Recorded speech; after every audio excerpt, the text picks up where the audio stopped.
Dear believer, have you ever stopped to consider why you believe what you believe?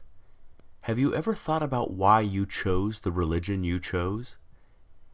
Why do you believe in Jesus Christ as the only means to eternal salvation, and not in karma or reincarnation?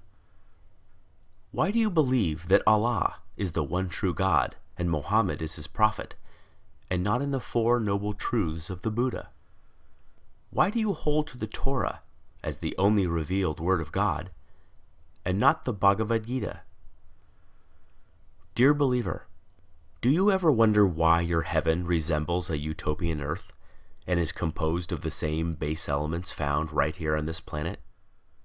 Do you ever wonder why your deity governs within a power structure that resembles that of the specific time and place in which your holy text was written? Do you ever wonder why your God looks just like you, or the animals with whom you share the planet? Dear believer, is the faith you practice the dominant one within your culture? Do you not find it at least a little suspicious that the overwhelming majority of all religious believers adopt the religion of the society into which they were born, yet remain convinced they've lucked out or been divinely admitted into the one true faith? Does it not make you at least somewhat apprehensive that almost every person of faith chooses belief not because of its virtues, supporting evidence, moral codes, or expression of worship, but rather because it was what they were born into? Why, out of the abundance of faith choices available, does almost every believer on the planet choose the faith that's within arm's reach? Are you a Christian because you were born in America or Europe? A Muslim because you were born in Saudi Arabia or Indonesia? A Buddhist because you were born in Japan or China? A Hindu because you were born in India? Can it be that faith is, in almost every case, just an accident of geography? Do you sincerely believe that had you been born in another country, you'd undoubtedly still be practicing the same faith you now embrace? Dear believer, is the faith you practice that of your parents and their parents before them? Is it the first to which you were exposed? Did you know that nearly all religious devotees end up believing what they were taught to believe by their parents?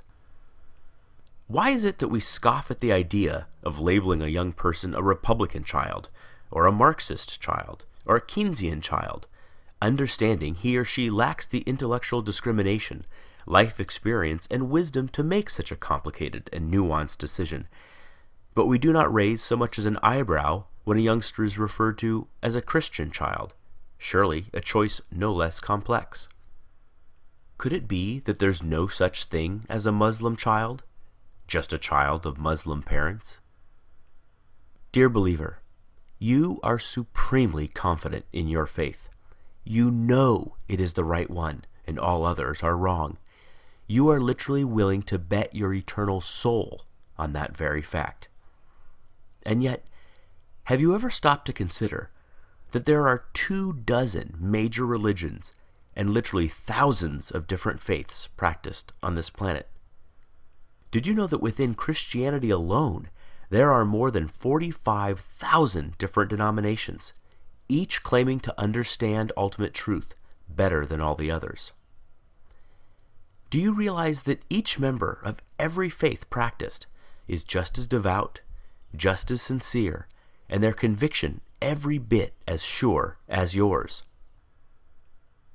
Did you know they too read infallible holy texts, have airtight apologetics, have experienced miracles, feel God's presence, sense His still small voice, obediently follow His perfect will for their lives, love Him indescribably, and can defend their belief with the same fervency as you do yours?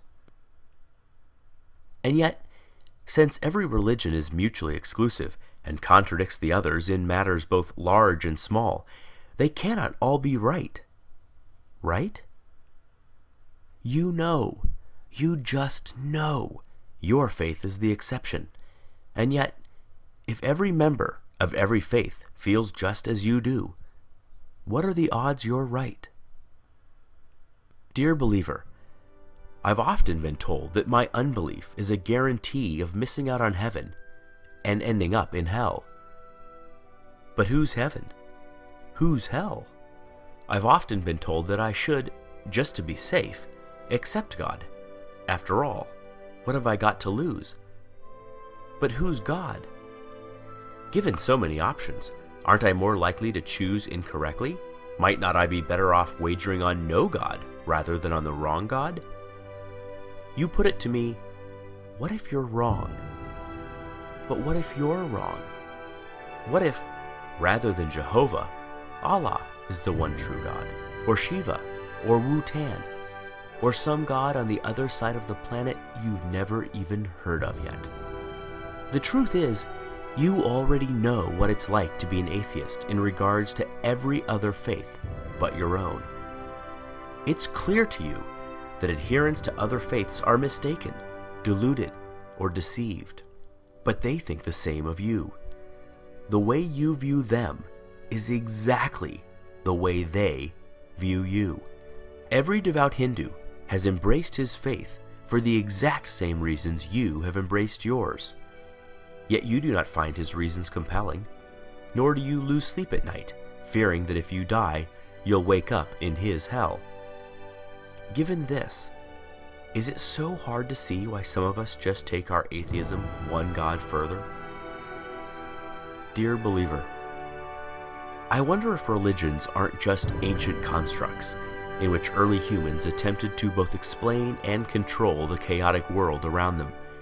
Though irrational in content, their emergence certainly isn't. We do not blame our ancestors for inventing religion. There is no shame whatsoever in stumbling when you are blind, or failing to properly construct a puzzle in the dark. But we no longer live in the dark.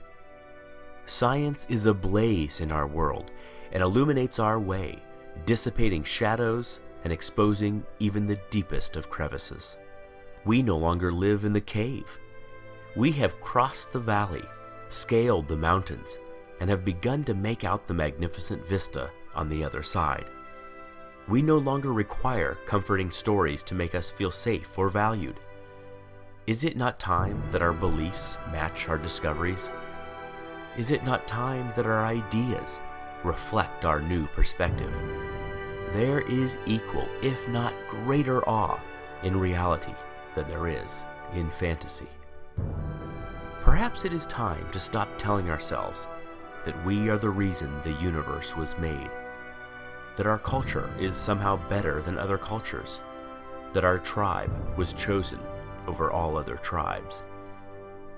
It is time to learn how the universe really is, even if that deflates our conceits, wounds our pride, humbles our point of view, and forces us to admit that we do not have all the answers.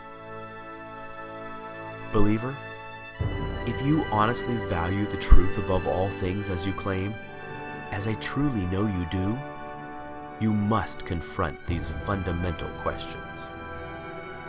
Far better, Carl Sagan said, to embrace a hard truth than a reassuring fable.